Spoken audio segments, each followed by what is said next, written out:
இலங்கை சட்டக்கல்லூரி 2027ஆம் ஆண்டுக்கான புதிய மாணவர்களை இணைத்துக் கொள்வதற்கான விண்ணப்பங்கள் கோரப்பட்டிருக்கிறது.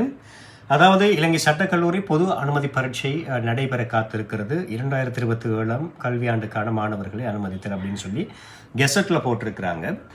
கெசட்டில் என்னென்ன விடயங்கள் போட்டிருக்கிறாங்கன்றதை நீங்கள் திட்ட தெளிவாக கேட்டுக்கொள்ளுங்க. நீங்களும் தகுதியானவர்கள் விண்ணப்பித்துக் கொள்ளலாம். இலங்கை சட்டக்கல்லூரியின் 2027 கல்வியாண்டுக்கான முழுநேர பரீட்சை மாணவர்களை அனுமதிப்பதற்கான விண்ணப்பங்கள் கூறப்பட்டிருக்கின்றன.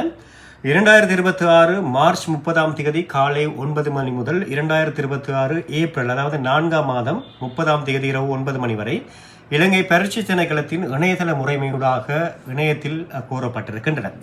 அதாவது அனுமதிக்கான தகுதிகளை நீங்கள் பார்த்தீங்கன்னு சொன்னால் இலங்கை சட்டக்கல்லூரி நுழைவு பரீட்சைக்கு தோற்றுவதற்கான குறைந்தபட்ச தகுதிகளை பொறுத்தவரையில் இலங்கை கல்வி பொதுத்தராதர பரீட்சையில் உயர்தரம் அல்லது ஐக்கிய ராஜ்யத்தின் கல்வி பொதுத்தராதர பரீட்சையில் உயர்தரம் உரை தடவையில் 2 திறமை சித்திகளுடன் ஒரு சாதாரண சித்தியும் பெற்றிருத்தல் வேண்டும் என்று சொல்லப்படுகிறது. அதாவது 2C ஒரு S எடுத்தால் நீங்கள் இதற்கு விண்ணப்பித்துக் கொள்ளலாம். அவர்கள் சொல்லப்பட்ட அந்த பாடத்திற்கு அமைவாக மற்றும் இலங்கை கல்வி பொதுத்தராதர பரீட்சையில் சாதாரண தரம் அல்லது தேசிய கல்வி பொதுத்தராதர பரீட்சையில் அல்லது மேற்படி பரீட்சைகளுக்கு சமமானதாக இலங்கை பரீட்சைகள் திணைக்களத்தினால் அங்கீகரிக்கப்பட்ட பரீட்சையில் ஆங்கில மொழியில் திறமை சித்தியும் சிங்களம் அல்லது தமிழ் மொழியில் திறமை சித்தியும் பெற்றிருத்தல் வேண்டும் என்று சொல்லப்படுகிறது.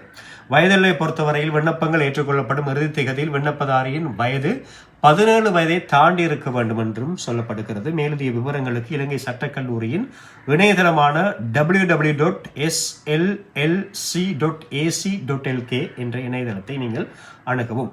அனுமதி பரீட்சையை பொறுத்தவரையில் சகல விண்ணப்பதாரிகளும் 2026 ஆகஸ்ட் மாதம் கொழும்பில் நடத்தப்பட உள்ள அனுமதி பரீட்சைக்கு தோற்ற வேண்டும். சட்டக்கல்லூரி அனுமதி பரீட்சைக்கான வினாத்தாள்களை பொறுத்தவரையில் அதற்கான கேள்விகள் எவ்வாறு வருகிறதுன்னு சொன்னால் பொது அறிவு சம்பந்தமான கேள்விகள் 1 மணித்தியாலமும் பொது நுண்ணறிவு சம்பந்தமான கேள்விகள் 1 மணித்தியாலமும் அதே மாதிரி ஆங்கில மொழி திறன் கொண்ட கேள்விகள் 1.5 மணித்தியாலமும் சிங்களம் அல்லது தமிழ் மொழி திறன் கொண்ட கேள்விகள் 1.5 மணித்தியாலமும்.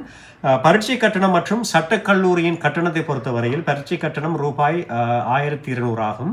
பரீட்சை கட்டணத்தை செலுத்தும் முறை தொடர்பான பணிப்புரைகள் இலங்கை பரீட்சைகள் திணைக்களத்தின் இணையதளத்தில் பரீட்சை தொடர்பான தொழில்நுட்ப பணிப்புரைகளின் கீழ் வெளியிடப்பட்டிருக்கிறது.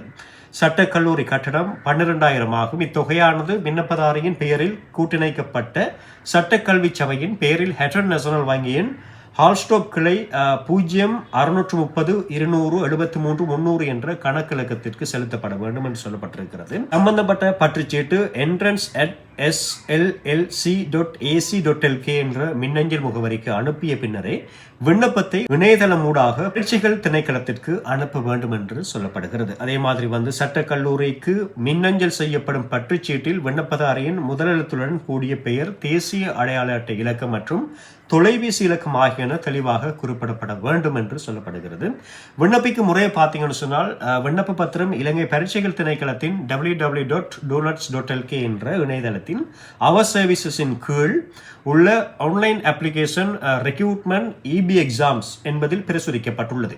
விண்ணப்பங்கள் இணையதளமூடாக சமர்ப்பிக்கப்பட வேண்டும் என்றும் சொல்லப்பட்டிருக்கிறது.